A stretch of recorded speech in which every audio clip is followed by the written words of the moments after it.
Les principaux objectifs ont trait à éviter d'abord l'éclosion de l'incendie, ensuite éviter le développement de cet incendie et donc sa propagation, en limiter les effets, permettre la mise en sécurité des occupants et si possible l'évacuation, et puis faciliter l'intervention des secours, qu'ils soient internes ou externes.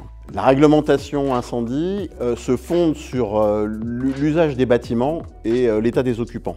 Est-ce que les occupants connaissent les lieux ou pas? En habitation, évidemment, mais en établissement recevant du public, ce n'est pas le cas. Il y a également le cas des bâtiments à usage professionnel, donc ce sont des travailleurs, ou également les immeubles de grande hauteur qui ont des spécificités. Et chacune de ces réglementations va avoir des objectifs et des exigences spécifiques qui vont tenir compte de ces éléments. En l'occurrence, les objectifs sont essentiellement liés à la sécurité des personnes et ont pour vocation de permettre cette mise en sécurité la plus efficace possible.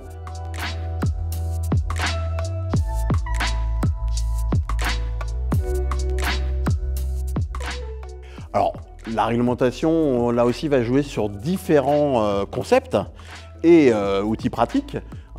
Les matériaux qui sont employés, donc est-ce qu'ils sont suffisamment bons pour éviter la propagation de l'incendie? Donc ce qu'on va appeler la réaction au feu des matériaux. La résistance des éléments de construction, c'est-à-dire faire en sorte que les éléments de construction doivent continuer à jouer le rôle qui leur est dévolu malgré l'incendie. Si je parle de poteaux, de portes coupe-feu, de murs, bien évidemment, ils vont devoir tenir pour ne pas s'écrouler. Le compartimentage, qui a pour objectif de limiter la propagation de l'incendie. Le désenfumage, qui a pour objectif de faciliter la mise en sécurité des occupants et l'intervention des secours. La détection incendie, qui peut se faire par l'intermédiaire du premier témoin qui va déclencher un boîtier brise-glace, ou une détection automatique d'incendie qui devrait être la plus précoce possible pour là aussi faire en sorte d'opérer l'intervention des secours et la mise en sécurité des occupants. Et puis bien sûr le dernier concept, c'est le concept de l'extinction, qu'il soit manuel ou automatique, et qui va permettre de supprimer, de contrôler la flamme, voire d'éteindre comme son nom l'indique.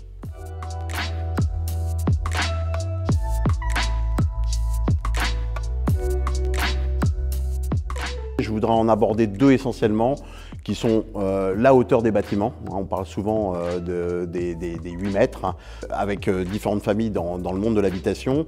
Et puis un autre seuil qui est à 28 mètres, puisque l'échelle des pompiers fait 30 mètres, tout simplement, c'est aussi simple que ça.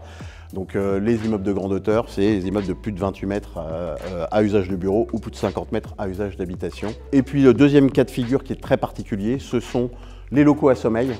Ce qu'on appelle, c'est facile en moyen mnémotechnique, les établissements recevant du public de type JOUR, J maison de retraite, O hôtel, U établissement de soins, R enseignement avec internat, qui pose de nombreux problèmes puisque là encore, qui dit sommeil dit difficulté à être conscient pour pouvoir évacuer correctement. Dernier point, dans les facteurs aggravants, on peut citer les salles de spectacle sur lesquelles il y a beaucoup eu de sinistralité, et sur lequel les commissions de sécurité composées essentiellement des sapeurs-pompiers ont une vigilance accrue en termes de conformité par rapport à la réglementation incendie.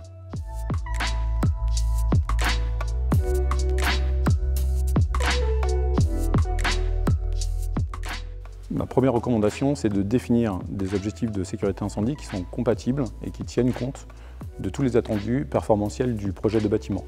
Ça concerne les énergies renouvelables, notamment les panneaux photovoltaïques. Ça concerne la qualité architecturale du bâtiment en lui-même, son côté pratique pour l'usage qui en sera fait. Également l'utilisation des matériaux biosourcés. Attention notamment à la propagation des incendies par les façades. On peut penser notamment à la charge combustible sur les balcons, à l'utilisation de combustible pour isoler par les façades, également aux panneaux photovoltaïques. Tout ceci en fait sont des vecteurs de propagation de l'incendie par l'extérieur. Dès la phase de conception, il faut intégrer tous les moyens et les systèmes qui vont concourir à la sécurité incendie. Je pense notamment au système d'alarme et d'alerte des secours, à leur accessibilité pour progresser à l'intérieur des locaux et éteindre un incendie, bien évidemment également à l'évacuation de tous les occupants, au système de désenfumage et au compartimentage qui permettront en fait de ralentir la progression de l'incendie. Le maître d'ouvrage n'est pas un sachant technique. Pour autant, il doit s'entourer de l'ensemble des expertises nécessaires pour mener une analyse des risques adaptée, prendre en compte les exigences réglementaires et les recommandations des assureurs.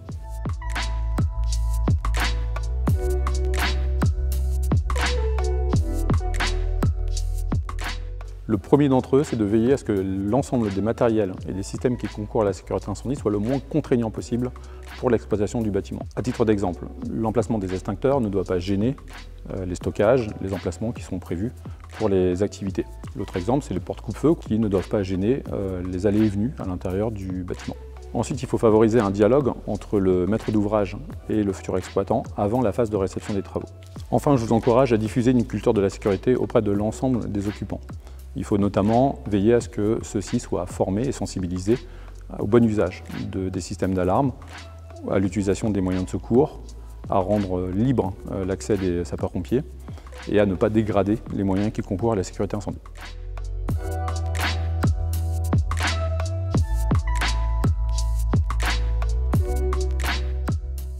En termes d'évolution réglementaire, on peut citer la loi ESSOC, qui est une loi qui ne porte pas spécifiquement sur la sécurité incendie, mais pour lequel il y a un changement de paradigme qui est que jusqu'ici, la réglementation était essentiellement prescriptrice et que ESSOC introduit une approche performantielle. Autrement dit, si le maître d'ouvrage souhaite déroger à la réglementation, il peut le faire en recourant à des solutions d'effet équivalent. Donc ça va permettre au maître d'ouvrage de proposer des solutions techniques innovantes en recourant à l'ingénierie de sécurité incendie pour pouvoir, encore une fois, déroger à la réglementation. Ces solutions sont choisies de façon concertée par le maître d'ouvrage avec des bureaux d'études spécialisés accrédités pour ce faire et validés dans la mise en œuvre par les organismes de contrôle. Alors, on peut citer la loi Elan et l'introduction d'une nouvelle réglementation qui s'appelle les immeubles de moyenne hauteur. Ce sont des immeubles compris entre 28 et 50 mètres. Dans le domaine de l'habitation comme dans le domaine des bureaux. L'objectif étant de ne pas arriver à ce qui s'est produit en Grande-Bretagne avec un incendie, hélas emblématique, qui est la tour Grenfell, pour lequel la rénovation de ce type de bâtiment posait un certain nombre de problèmes, notamment en termes de propagation du feu par les façades.